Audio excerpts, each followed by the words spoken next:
warahmatullahi wabarakatuh. Yang terhormat Dr. Insinyur Abdullah Merjani, STMT, selaku dosen pengampuh material teknik. Ya, perkenalkan, nama saya Eri Martufan dengan NPM 251010167. Pada kesempatan kali ini, saya akan membahas tentang The Old Man and the Sea, yaitu lelaki tua dan laut.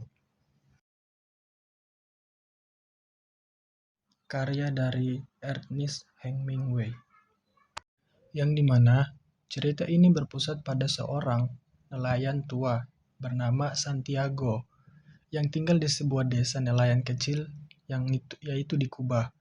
Nah, Santiago tersebut sudah 84 hari tidak mendapatkan ikan, sehingga banyak orang menganggapnya tidak beruntung.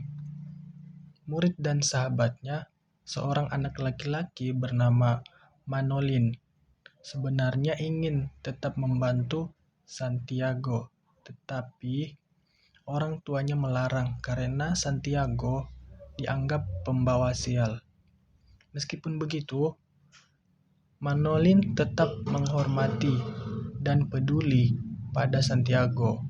Ia membantu membawa peralatan, memberi makan, dan menyemangatinya. Santiago sendiri tetap percaya bahwa keberuntungan akan kembali jika ia terus berusaha.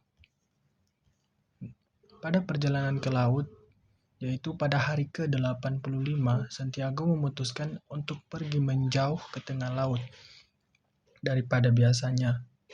Ia berangkat sendirian dengan perahu kecilnya. Sebelum matahari terbit, ia memasang beberapa umpan dan menunggu dengan sabar.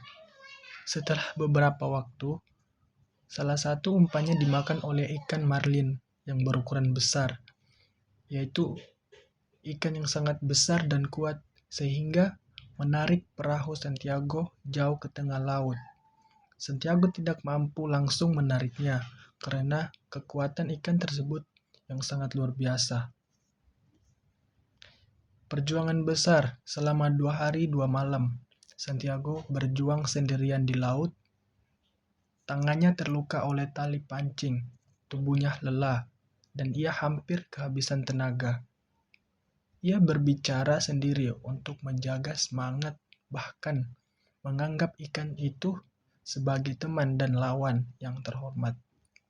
Santiago sendiri mengagumi kekuatan ikan tersebut, tetapi ia juga bertekad untuk menang. Ia bertahan dengan kesabaran, pengalaman, dan keberanian. Dan akhirnya, pada hari ketiga, Santiago berhasil menusuk ikan marlin dengan tombak, dan ikan itu mati. Ia mengikat ikan besar tersebut di samping perahunya, karena ukuran terlalu besar untuk dimasukkan ke dalam perahu. Tidak lama setelah itu, ada serangan hiu dalam perjalanan. Darah ikan marlin menarik perhatian hiu-hiu tersebut. Satu persatu hiu datang dan memakan daging ikan tersebut. Dan Santiago berusaha untuk melawan menggunakan tombak, pisau, dan alat seadanya. Ia berhasil membunuh beberapa hiu, tetapi jumlah hiu itu terlalu banyak. Dan sedikit demi sedikit, daging ikan marlin habis dimakan hiu, hingga tersisa hanya tulang dan kepala.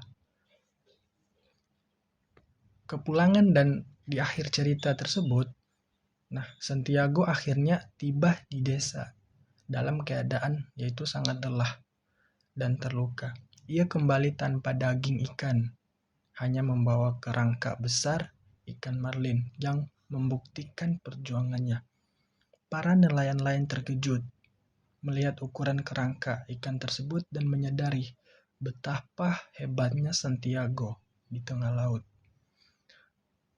Manolin merasa sedih melihat kondisi Santiago dan berjanji akan kembali melaut bersamanya.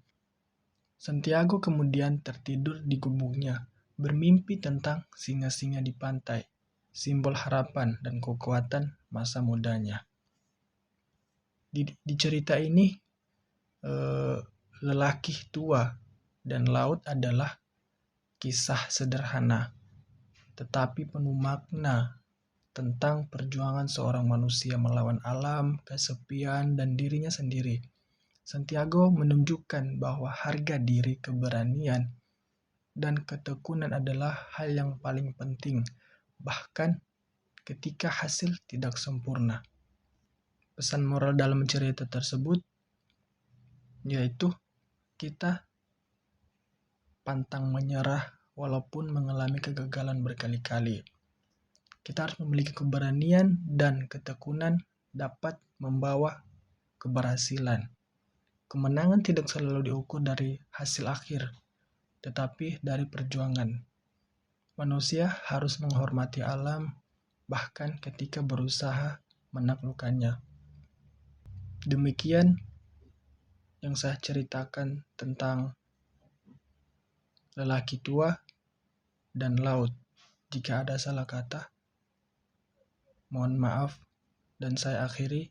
Assalamualaikum warahmatullahi wabarakatuh.